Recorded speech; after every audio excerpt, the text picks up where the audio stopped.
É uma honra muito grande para mim poder estar junto de um povo que vai morar no céu, né? Um povo humilde, um povo simples. Quero dizer que Deus trabalha na simplicidade, né? Nosso Jesus, dono de ouro e da prata, dono de tudo, nasceu na manjedoura, né? Então, quero dizer que confesso que eu passei uma semana angustiado, desde quando o irmão me ligou para vir aqui pegar a palavra do Senhor, porque na minha cabeça passava um monte de coisa, mas Deus é maravilhoso, é perfeito.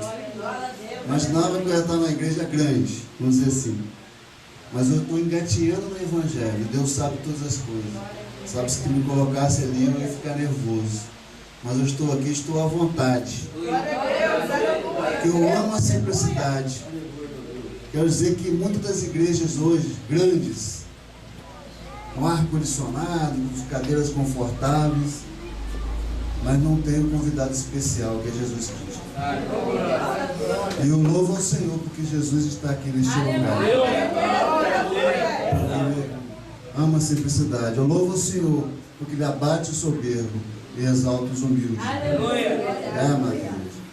Conheci o irmão, como ele falou aqui, eu fazia lotação. Conheci ele num período muito difícil da minha vida, a qual eu tinha perdido meu emprego.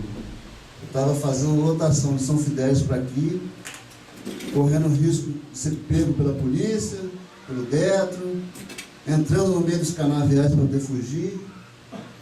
Conheci ele e ele foi bênção na minha vida, porque eu vi a luta dele, ele sempre com um sorriso nos lábios, falando de Jesus.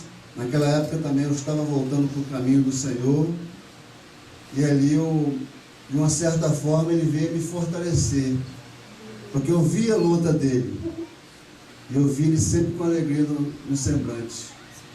Me deu ânimo também para me lutar, até que houve um período em que eu orei ao Senhor e falei: Senhor, isso eu não quero mais para mim, eu não quero mais ficar trabalhando dessa forma, fugindo. Eu não sou bandido para estar fugindo de polícia. Enquanto eu orava, meu telefone tocou e abriu uma porta de emprego em Macaé para mim, e eu comecei a trabalhar na segurança, qual eu estou lá até hoje. Então Deus é perfeito, Deus é maravilhoso. Gostaria que a amada igreja abrisse as vossas Bíblias em 2 Crônicas 20. Eu tenho uma palavra profética da parte do Senhor para a amada igreja. Quero dizer também que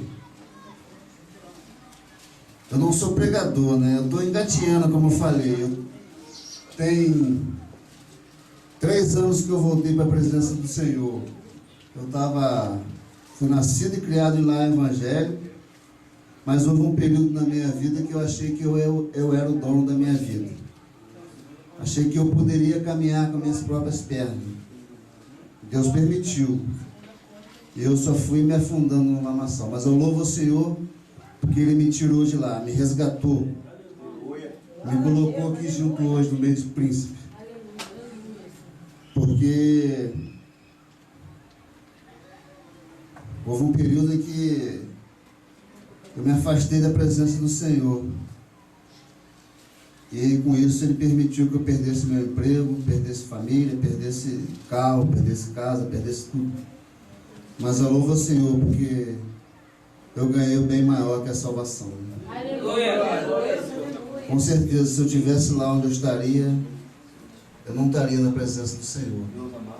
E a palavra do Senhor diz, né, que a gente, se não vier por amor, a gente vem pela dor.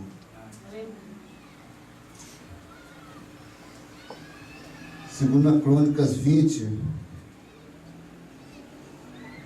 como eu estava falando, é a terceira vez que eu prego. De 3 anos que eu estou no Evangelho, mas tem 6 meses só que eu resolvi sair da cadeira. Resolvi ouvir a voz do Senhor. Eu tenho aprendido que a gente tem que ser obediente.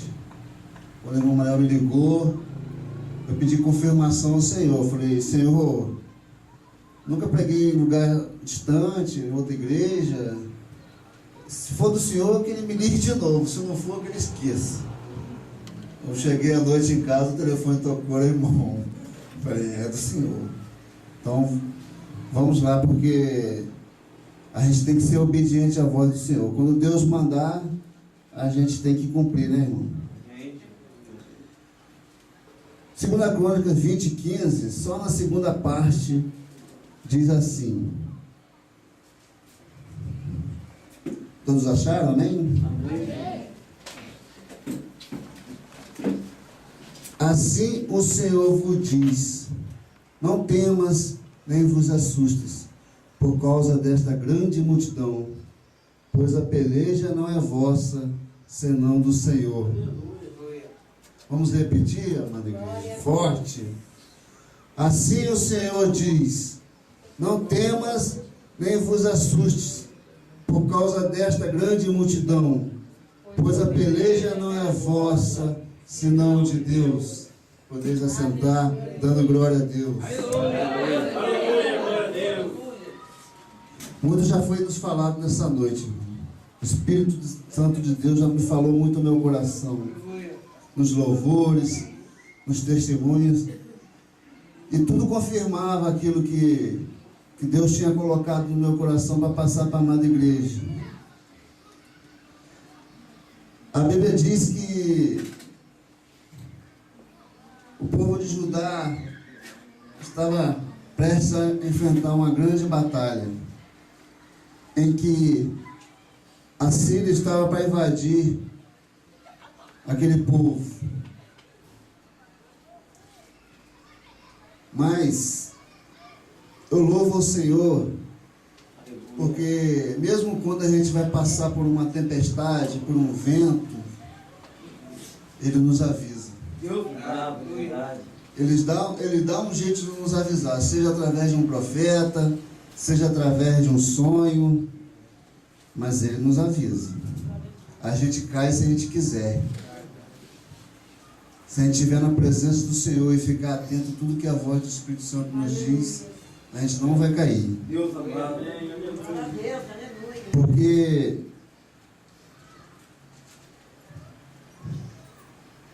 em 2 Crônicas 22 diz assim: então vieram alguns que deram aviso a Josafá, dizendo: vem contra ti uma grande multidão da além do mar da Síria, e eis que já estão entre Azazon, Tamar, que é em Gedi.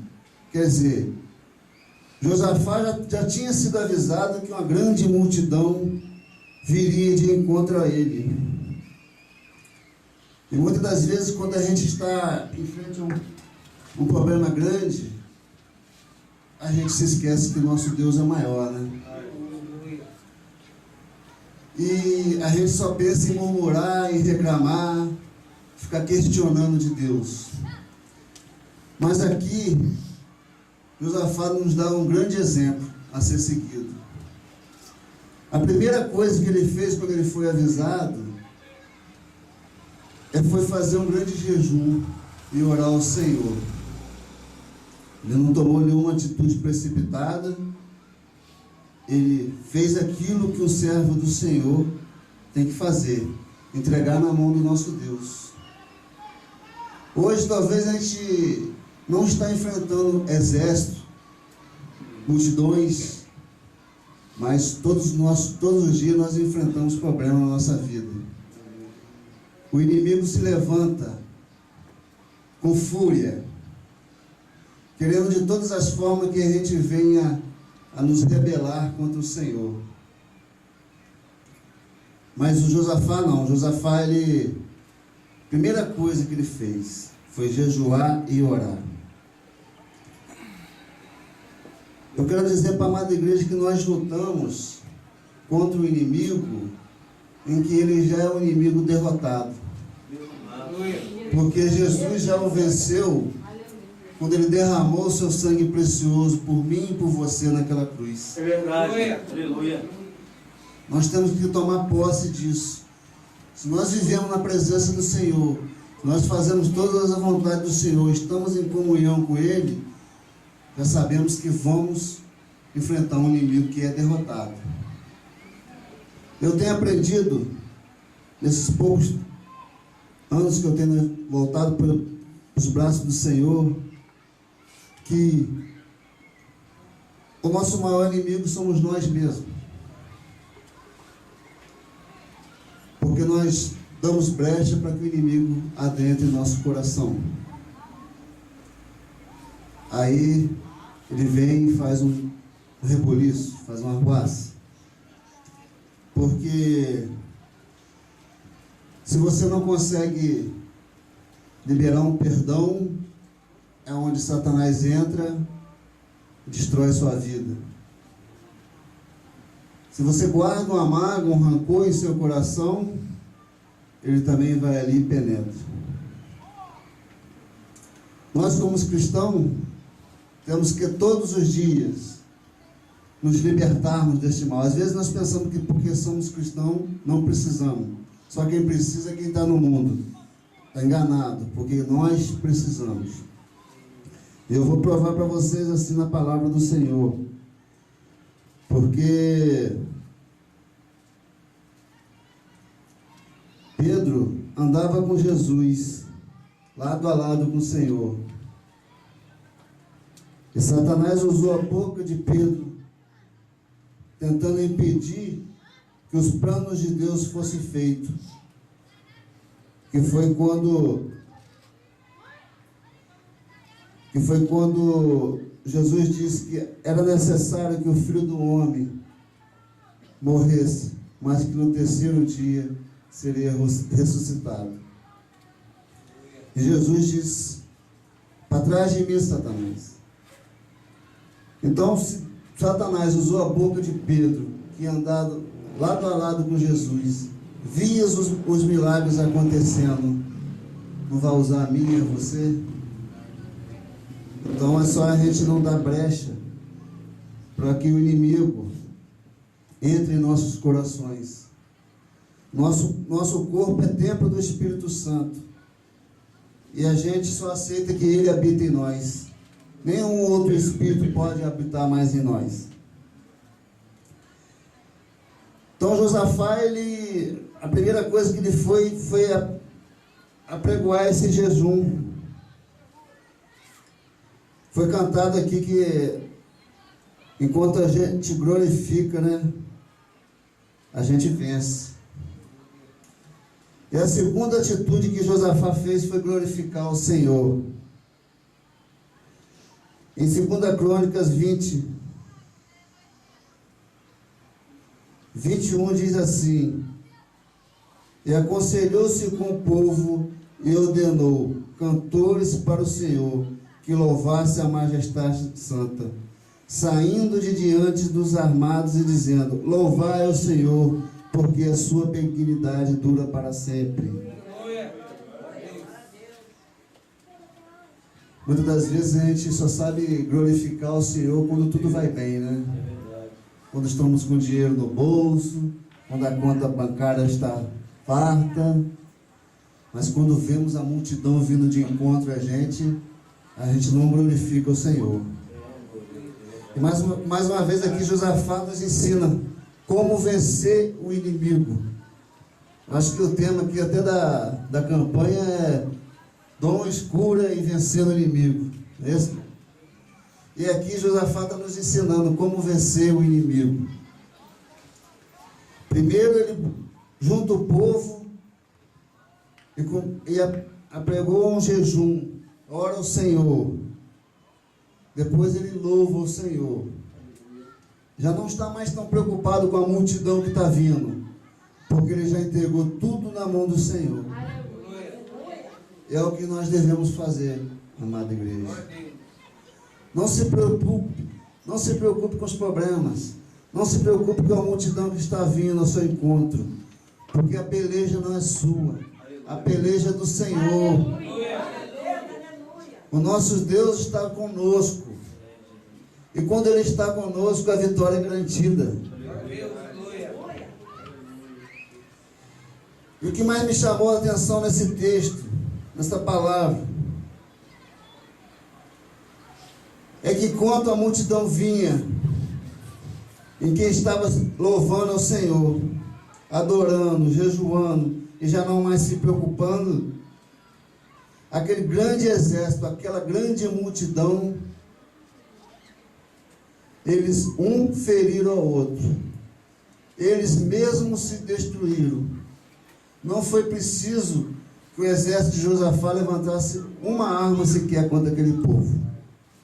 Aqui em 2 Crônica 20 e 24 diz assim: entretanto chegou Judá à atalaia do deserto, e olharam para a multidão, e eis que eram corpos mortos, que jaziam em terra, e nenhum escapou. E é assim que Deus faz na nossa vida, quando a gente confia no Senhor e entrega nossos caminhos na mão dele. Você vê que aqui o exército mesmo, um destruiu o outro. Não precisou que Josafá e o seu exército levantassem a mão, porque o nosso Deus já veio de encontro com aquele grande problema que Josafá se enfrentava. Nosso Deus já veio de encontro com a adversidade dele e jogou por terra os seus inimigos.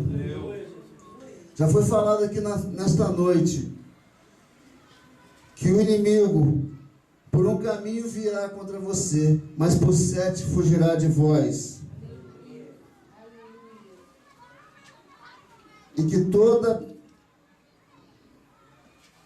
arma preparada contra ti não prevalecerá. Eu louvo o Senhor por isso. Deus é maravilhoso. Então, irmãos, a gente precisa ter mais confiança no Senhor e crer nas promessas dele na minha e na sua vida. Quando eu aceitei o convite do irmão para vir aqui, se fosse por mim eu não estaria, confesso a vocês. Mas eu decidi ser obediente a Deus e fazer a vontade dele, porque eu sei que tem promessas na minha e na sua vida. Se você se colocar na brecha e deixar Deus trabalhar na sua vida, maravilhas ele vai fazer sobre sua família e sobre você. Eu me lembro também que Josué, quando foi enfrentar o rei de Jericó, primeiro ele perguntou para Deus se ele poderia ir. E Deus disse: vai que eu te dou o rei e o povo nas mãos. Eu imagino Josué indo para aquela batalha já de peito aberto, de peito erguido, porque ele estava ali já lutando, enfrentando o inimigo que já era derrotado. E a promessa de Deus foi feita. As muralhas de Jericó foram ao chão. E nessa noite também, se tem alguma muralha te impedindo que você chegue ao trono, ela vai cair para o chão. Porque Deus quer que você glorifique o nome dele nessa terra. E através de sua vida, através do seu testemunho, almas serão rendidas aos pés do Senhor. Deus te chamou para você fazer a diferença. Deus não te chamou somente para você ficar aí sentado. Ser crente dentro de uma igreja é muito fácil. Nós temos que ser crente lá fora. Não temos que envergonhar do nome de Jesus, porque ele disse: se nos envergonharmos dele, ele se envergonhará de nós diante do Pai. Então, onde estivermos, seja no trabalho, seja em casa, temos que fazer a diferença. Quero dizer também, amada igreja, que Jesus, quando ele subiu aos céus, ele disse que deixaria um Consolador. Esse Consolador é o Espírito Santo, ao qual já se faz presente aqui nesta noite. Ele quer deixar, ele quer te dar, a mim e a você, todos os dons, para que a gente continue a fazer a obra do Senhor. Jesus disse que nós faríamos obras maiores do que ele fez, porque ele subiria ao Pai, mas a gente continuaria a obra que ele fez. Mas não há dúvida, porque por a gente estar continuando a obra do Senhor, a gente enfrentaria as afrontas do inimigo. Eu sei que você também está enfrentando as afrontas do inimigo, seja na sua família, seja no seu lar. Mas como já foi dito nesta noite, que nenhuma arma preparada contra ti prevalecerá. Ai daquele que tocar no ungido do Senhor, melhor seria que nem tivesse nascido. E Jesus disse em João 16:23, que tudo aquilo que pedirmos a Jesus, Ele o fará. Aleluia. Como tem sido a sua oração perante o Senhor? Você tem pedido a Ele, mas tem pedido desconfiando ou tem pedido com fé? Porque Ele quer te usar. Quer te usar aqui na sua comunidade. Meu Deus. Onde Satanás tem feito muita ruaça.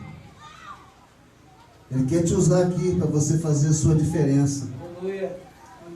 E levar a palavra do Senhor. A palavra diz que em João 8:32, conhecereis a verdade e a verdade vos libertará. Nós estávamos conversando no carro sobre isso. Não adianta você conhecer a verdade e você não a praticar. Você tem que conhecer a verdade e vivê-la a cada dia, a cada momento. Porque Satanás conhecia a verdade, mas ele foi expulso do céu. Porque ele não quis andar junto com a verdade. Ele não quis cumprir a verdade. E eu e você também não somos diferentes. Não adianta nada a gente conhecer a verdade e a gente não cumprir o que está aqui escrito aqui dentro. Porque no céu a gente não vai entrar de qualquer maneira. Deus está à procura de adoradores e verdadeiros adoradores. Aqueles que adoram Ele em espírito e em verdade. Eu costumo dizer que de qualquer maneira a gente não vai entrar no céu. Não adianta você achar que é bom, que você ajuda o seu próximo, mas se você não reconhecer Jesus Cristo como seu único e eterno Salvador, fazer as vontades do Senhor, não vamos entrar no céu. Como diz que bola na trave não é gol, né? Vice-campeão não é campeão. Mas Jesus te fez para você ser um campeão. Aleluia! Tem promessa na nossa vida. Aleluia, meu Deus. Ele tem. Ageu 2:9 diz que a glória da última casa será maior do que a primeira.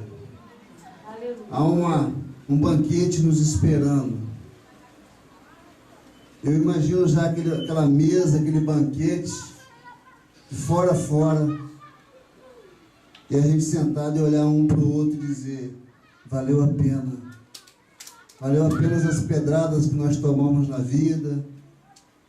Valeu a pena sermos zombados, humilhados, maltratados.